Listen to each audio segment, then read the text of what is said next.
wild. We have lots of areas of outstanding natural beauty that are very important contributors to the ecosystem, and the Welsh Government are very into sustainability, and for that end we are involved in plant compound research, which we use, and whatever we find out about plant compounds we use to benefit equine health. I've been based in Newmarket in the racing industry for 25 years. Many racehorses suffer from ulcers and respiratory diseases, and the plant compounds not only help, but they are allowed under racing rules. So we tend to send them all out to racing once we've researched what their action, their mechanism of action. So it goes like this a little bit. We import a plant compound that will be grown under medical conditions. One particular one that we've been importing for 10 years is called Maytena salicifolia, or Maytena salicifolia. It comes in from Brazil. It's grown as a medicinal crop, and its function is to reduce inflammation in the gut. What we do then is we send it to Bangor University, and they extract the active ingredient, and they also clean it up a bit. So instead of having a massive plant with all its bits and leaves and stems, we can take the active compound out of it. And then it goes off to Aberystwyth, which is the university in the middle. They have a veterinary school. They also have herds of cattle, horses.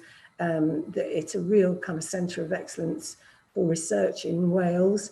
It's miles away from anywhere, although I'm sure in Australia you don't suffer from that like we do. Miles away from anywhere is like two hours drive. So it goes off there. They're a centre of excellence because they are miles from anywhere, and to attract people they just do good science and good research. And in there, we test it through the dogs, horses, cattle, and if it's looking good, it goes then down to Cardiff, and then really into drug discovery from plant compounds. At that point, it will probably be synthesized. They'll make a synthetic compound from the plant compound, which is a bit of a shame, really. But in the meantime, we have learned a lot about it. The sustainability bit comes in when we find a Welsh plant that is the equivalent of the Brazilian plant, and we harvest it from Wales. And we found that wild spinach, Chenopodium album, does contain similar compounds to the Brazilian plant. So that's what we do. We've been doing that for about 15 years. We use the university lab facilities. We stay with the universities mainly because their research is moving at such a speed. Technology obviously is driving bioscience research. If we had our own labs and separated out, I think it would be an injustice really, because it's such a wealth of information through those three universities. Okay, we use the technology is the Illumina MySeq. It is the tool of choice for researchers. It has changed the way that we look at the microbiome. It's made it a dynamic and moving landscape. I think with horses, one of the, I suppose, criticisms, or one of the questions that we generally get asked is, how do you know what a healthy biome is? With horses, that seems to be a big deal, more so than for small animals. And I think it's because of the interaction with the environment on the microbiome of the horse is greater. A horse is out in a field, he gets access to all sorts of stuff he eats, he sometimes eats soil. Different countries have different microbiomes, and how we've got around this to find out what's a healthy microbiome is just to do population data. So we look at populations, and we do averages from those populations. We've got race horses in Newmarket, hundreds. We've got the wild horses. We've got Olympic event horses, and we're continuously adding to the library of, I think we've got about 2,000 samples now. So the microbiome is complex and diverse. That's usually what starts everything. And I think most vets have kind of fallen at the first hurdle with that one. It is complex and diverse. It's home to trillions of bacteria. You can manufacture tons of complicated information, which you publish in a scientific paper. The stuff on the right shows the metabolites that the bacteria make. Those metabolites then interact with the body to produce health or disease. And it's all very complicated. You can study small portions and you can measure small parts of what's going on in the microbiome, which kind of makes it a bit more complicated. I think you're better standing off or standing back and trying to view the whole as an ecosystem and trying to work out how and what bacteria make the most contributions to the health through that community, which is what we try to do with our population data. Okay, so there's the data produced. It's all nicely divided up on an online system, which we can go into and have a look at, which we'll do now.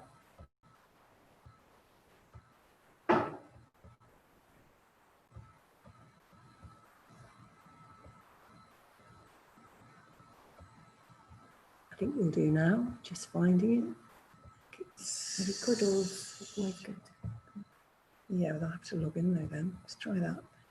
No.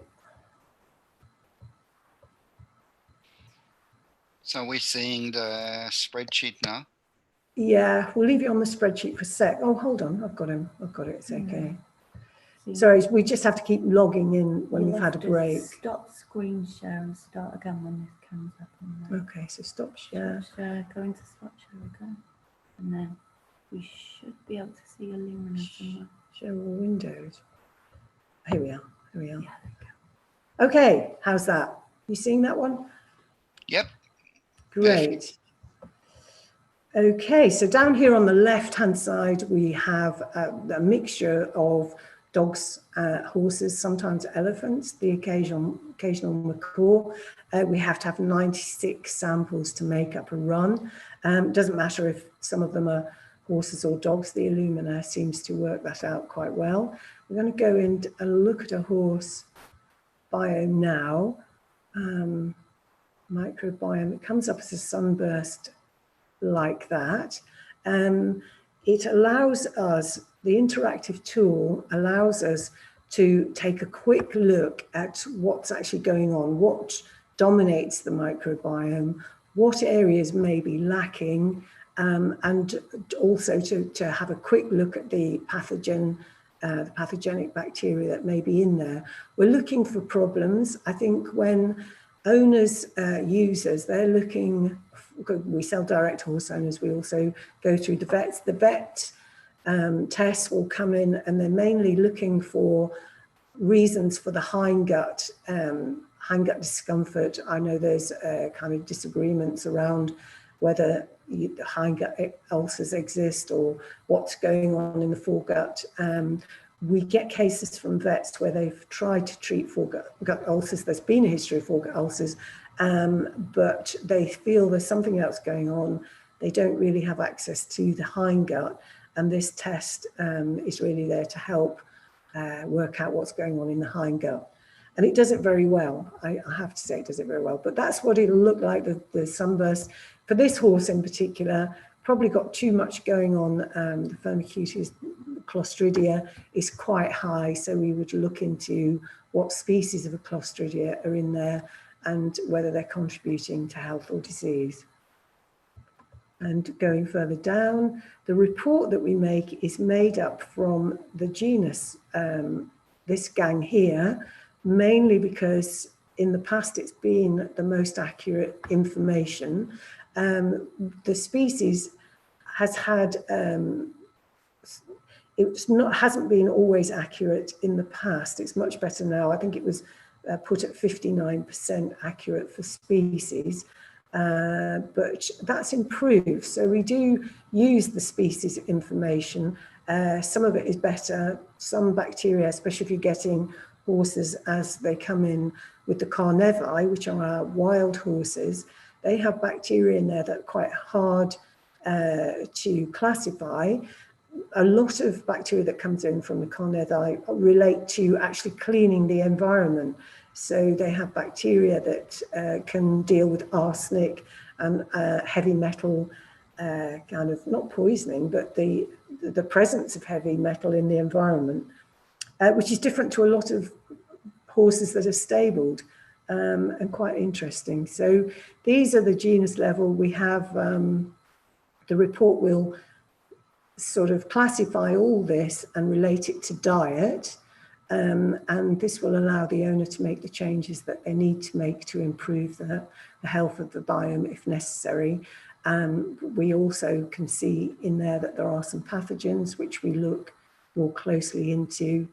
We're looking for inflammation of the gut wall, and we want to be able to report to the vet how we think they may go around changing that. So there we go. We also have an aggregate report, which is gives us an idea of, here we go, what's going on in the whole run. So the 96 samples will all be reported individually. You can go to the kingdom, phylum, class, and you can compare. You can find averages from what's the average level of Clostridium from that run. You can then compare it to previous runs.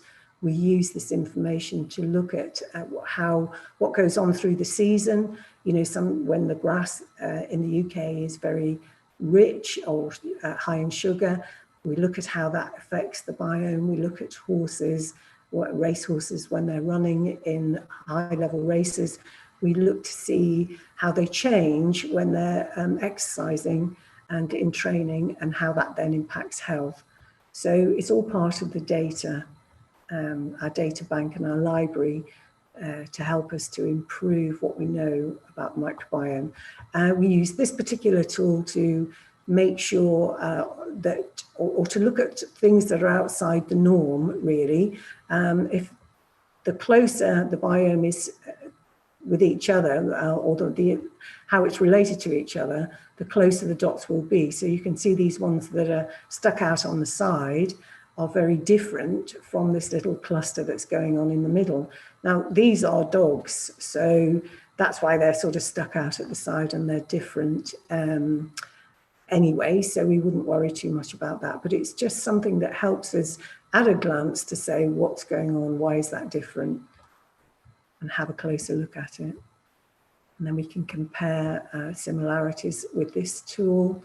But the main thing we use it for is the species, the diversity, which is very important for horses. That's all listed there. So it's all easy to look at a glance. Any vet can have this system. They can have a base account. It's free, and we can share the information that we get in with any vet. We're just going to go back to the slides now.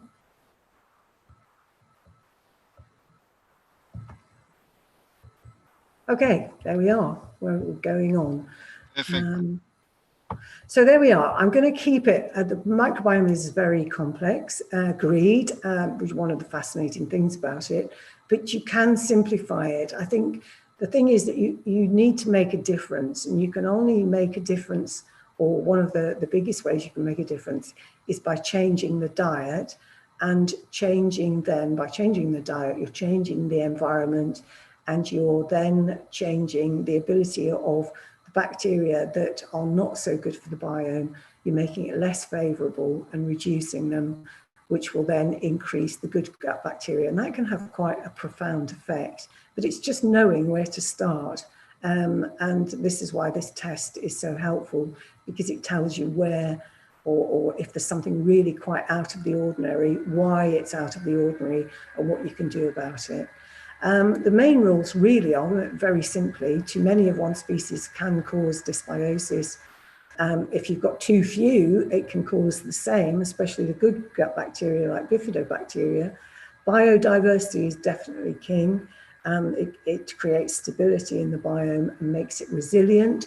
We're working with event horses that hopefully, fingers crossed, to go into the Olympics next year.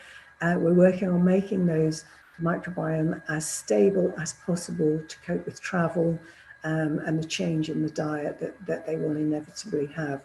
Bad bacteria do contribute to good health. Racehorses tend to have higher levels of proteobacteria. Proteobacteria go up after worming, but they make antimicrobial compounds which are important, and they also convert, they make protein, which is important to a racehorse. Stability in the biome definitely increases the additional of polyphenol compounds. They're plant chemicals that are used to feed the good gut bacteria. I guess they're a prebiotic, but it's knowing which ones and how to use them for best effect. Okay, most papers start with the microbiome is complex and diverse, and you do produce all this information, but really what we're going to bear in mind as we go forward, who's in there? That's really important. Who's in there? What are they doing? And who are they doing it with? So if you miss one of those questions out, you don't really then appreciate, or you can't really have enough information about how to make changes to the biome unless you consider the relationships of the biome, the relationships to the bacteria within the biome. You're not able to manipulate and improve health. And who are they doing it with? What is the effect on the host? So it's structured and balanced, without a doubt, and it makes sense. It may be very different between species, it may be very different between countries, but it will have more good gut bacteria and fewer bad bacteria. Working out who are good and who are bad is the reason you need quite a lot of horses from around the world. You need a good library of data. What changes the balance? Definitely antibiotic use, stress, lack of exercise, and for the horse, lack of fibre that he has to break down. Processed fibre or fast fibre is a bit of a trend at the moment, but it doesn't provide the fungi more than the bacteria the food that they need to be able to break down. The horse has a fermentation vat, the food is held there, so you need some kind of hard to break down fibre as food for that part of the biome. Exercise is hugely helpful. It improves maybe around 38 metabolic pathways. So particularly for the performance horse, it's very important. Okay, carnethi, there we go, at one with their environment. This is really just a diagram to say diversity is definitely king. The little diagram we've got there, it shows the more you've got going on in the biome, that horse is out in the pasture. We always work on having a diverse pasture. We're quite big on restoring meadows in the UK. We understand that a monoculture crop, which may be just one or two grass species grown for hay or grown for haylage, reduces diversity. This is the same with any ecosystem. It needs lots of different things to make it work. And if you reduce the amount of species, which you can see in that diagram on the right, and horses that are stabled for long periods of time tend to be that way. The carnethi, there are wild horses that have been wild for many centuries. They obviously have triple SI land, which is sites of scientific interest. So their environment is preserved and it is grown in a biodiverse way. So the biodiversity of the land reflects on the biodiversity within the gut. Obviously, you can't turn horses out and have them, if you're riding them, competing them, but you can try and build biodiversity back into the biome, and that's one of the biggest things that helps and improves health.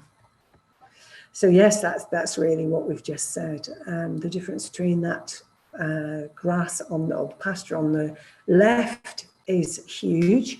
The great thing is that they don't need masses of it. They only need small amounts of polyphenols in the diet. You could just put a handful of that hay in on the left to improve or that pasture in the left, the horse wouldn't need much of that to increase the diversity on a daily basis. And compared to the one on the right, you can clearly see you've got nothing but grass there. It's one of the things with thoroughbreds that we work quite hard on, is trying to increase the natural diversity. I do have to say though, in Newmarket, they are quite good at growing herb gardens and adding stuff to the horse's diet, which is helpful. Okay, so this is a diagram of horses in training, and without the averages from 1,000 horses. They were taken when we first started, well, after a few months of doing the microbiome test, and we found that there was a difference in what was in published research. The blue and the orange of this diagram, I'll just put my cursor over it, they're the main groups of good gut bacteria, and they should look like this. This was how those two looked. You had lots of the orange, not much of, or less of the blue. The orange are the Fermicutes, and these are the Bacteroidetes. But what we found was the average was looking more like that. So you had less orange and maybe too much blue. All the others are just components of the biome that make up the core. So that's what we found. So we immediately thought, well, crikey, there must be something different going on. We're not replicating what the research is showing. Obviously, many of those horses, especially the ones in training, had a history of gastric ulcers, medication, and they came from owners that were struggling with various gastric discomfort. So then we put in a polyphenol compound, and these other diagrams now show how the polyphenol compound increased the orange quite significantly. That's before, that's 1 month after adding in the polyphenol compound. You can see that it's increasing. And then as it goes on for 2 months, you've come up actually above what was published in research to represent a healthy biome. So that's kind of quite an easy way of showing what you can do and how you can manipulate the biome. It is one of it makes such a drastic change, the addition of complex polyphenols, which is great, really. And then this one on the right is a profile of horses that were diagnosed with foregut ulcers. I think it's now called EGGD. They'd been scoped. They were all horses from Newmarket, so we knew that they'd had a veterinary diagnosis. That was the profile. It was quite surprising, really, because the hindgut, we didn't really think that a foregut would impact the hindgut. And when you think that the test that we do is taken from a fecal sample, we didn't think it would make any difference to the profile, but it clearly does. Not sure why yet, but that's what they look like. Okay, so going on now just to look at inflammation in a bit more detail. Okay, antibiotics. We could have a look, or we could just look at that. And really what that's showing is that after antibiotics, we had a vet do this.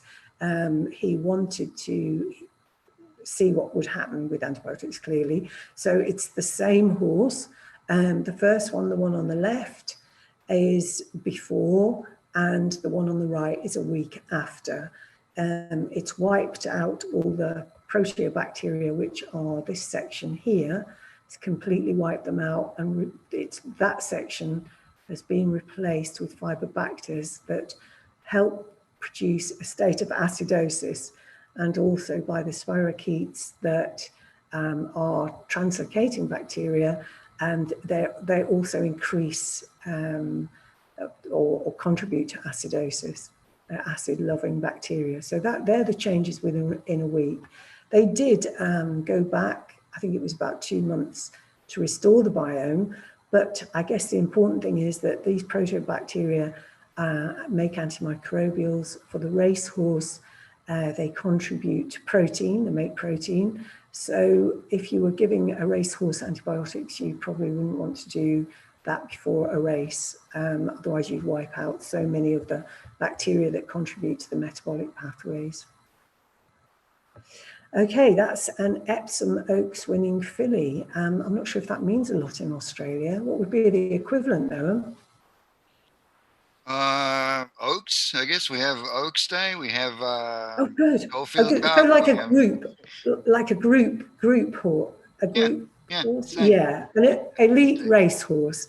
You can see the levels of proteobacteria here are, I guess, a bit similar. This is an event horse, actually, the one that had the antibiotics.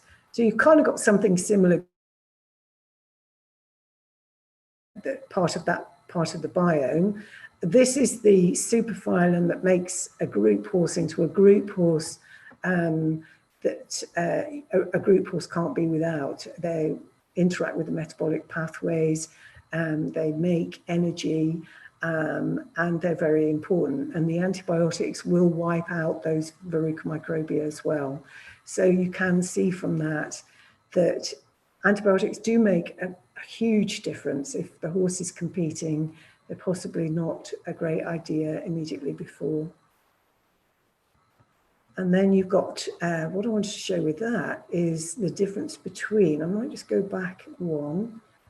There we go. So this is a group. What we found was interesting. I'm not sure we know what we're going to do with it at the moment, but the black type bred horses, ones that would run in Group 1 races, the elite, the very best of the best, all looked like this. They had high portions of Verruca microbia, and they had enough proteobacteria, and they also had some methanogens in this section here, compared with the non-group, which seemed to have a very flat microbiome. I think that was Fibrobacteres. Within the other bacteria, you would find the proteobacteria and the Verruca microbia, but represented at really low levels.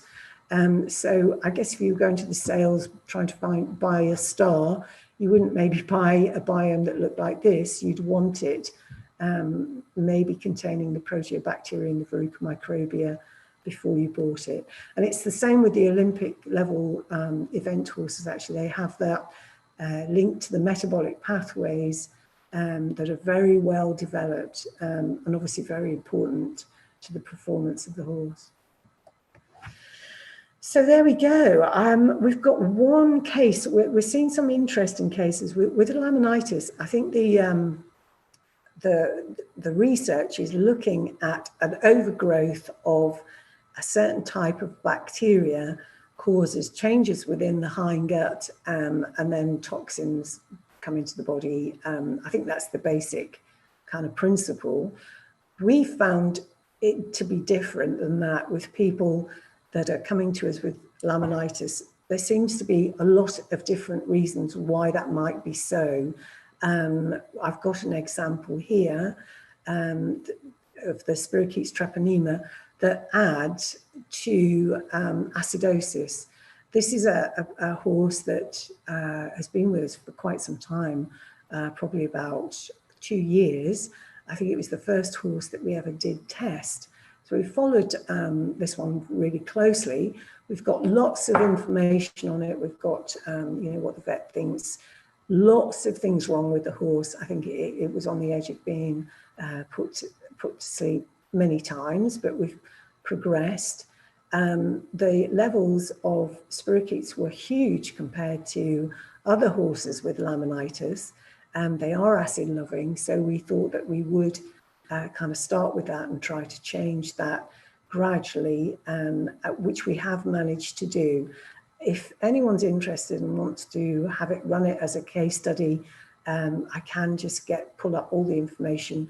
I will have to ask the owner for permission, but she's very good and enjoys sharing, so I'm sure she'll do that. And we can show you the tests and go through the journey as we go along. But the tests today, 2 years on, the Fermicutes are really back to normal, which is about 2 to 3%. and there's far more diversity within the Fermicutes. These wide bands of Clostridia have reduced, and we've got much more going on in this area. Many different species of bacteria have been added in there, so the stability and the diversity within the biome has increased significantly. Okay, I put this one in. This is from the dog that we ran earlier. And I guess it's just a question, really. I know that there's a great debate about whether the hindgut has ulcers or whether anything goes wrong in the hindgut. And I guess until it's written about in science or proved, then people may not want to get terribly involved with it. But I can say from our own research with the plant compounds and the work we've done with Aberystwyth, it is showing that inflammation does exist in the hindgut. I guess why wouldn't it? I think it's common across species, but it's a question to ask. I'm not really going to go into it in much detail here other than to say we try and work on the gut wall integrity. We look at the amount of bad bacteria to good, the percentages, and we try to increase the mucin. There is a link from the mucin in the gut to the lung. We've had great success when we've looked at how to improve that. It's a respiratory disease in racehorses in particular is very high, and there can be improvements made by looking at that mucin and the bacteria that feed into the gut wall and reside in the gut wall. We have been able to make improvements, but nothing that we've written a paper on yet, but hopefully we will in time. I don't know if you can see that now, can you? Can you see the top bit? Yeah, it's... Oh, great. The first bit that we see is the gut, the fuel gauge. Oh, great. Okay. Now, sorry, there's a little bit, not sure what's gone wrong there, but anyway, I can send these slides out. It's just looking as though it's gone a bit too high. But it is just exploring lots of horses with PSSM. We've got a whole library of horses that are being diagnosed with PSSM. I think there's a genetic test. I'm not sure diagnosed is the correct word. It may be just categorized, I'm not sure, but we have lots of owners that use our test to try and change the gut microbiota to influence protein production, because I think that it does revolve around the lack of, the horse needs more protein if it's being diagnosed with PSSM. And I think we're having some success with it. Early days yet, I guess we've got a library of about 30 horses, but in humans, there's definitely a link between muscle and the gut, and we're looking forward to exploring that more as we go on. And the gut-lung axis, we have actually defined asthma. I mean, we call it asthma because it's chronic respiratory disease. Lots of horses with COPD. And we are looking at a species of Bacteroidetes called fragilis that seems to be represented in horses with asthma. Again, all we can do, and also an overproliferation of Bacteroides. All you can do is change the amount of bad bacteria. If you've got an overgrowth within the biome, all you're trying to do is rebalance and to make the biome a healthier, stronger community so that fragilis doesn't actually have an effect or have this mega effect and influence the lung function. Early days for that too, but we are moving on with it. And there is a relationship between fecal egg counts and the gut bacteria. We're going to, what's interesting is people that have done worm counts, the biome has greater diversity with a higher worm count or a higher fecal egg count. This is something we're moving into. We've got a new project next year with an English university that will look at this relationship between the ecosystem. Clearly, parasites have evolved to live with the host and not kill the host, but there are reasons why parasites take over. Same with any ecosystem, it has to keep some kind of stability to keep the parasites in control. Possibly a lot of it is around the fact that we don't graze over thousands of acres of land, and there isn't the kind of diversity within the diet to produce the diversity within the gut. But this is something we're going to be looking at. We're really interested in it. We've got lots of interest from our horse owners on why they would use wormers. I think the use of a natural wormer, and I say that very carefully, I think that a natural wormer is a food to me. I think they're natural polyphenol compounds anyway, and they will benefit the biome. Now, whether that will work for every horse, I don't know, but we're looking forward to exploring the links further. Okay, so again, that's going back after making a prebiotic.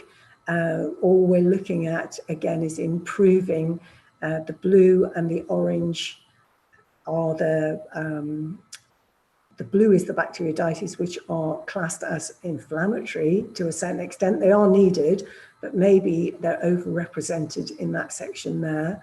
And then the orange are the Fermicutes, which are generally considered in a horse to be the healthiest bunch because they digest fiber and they contribute to the energy, to the short-chain fatty acids that are produced.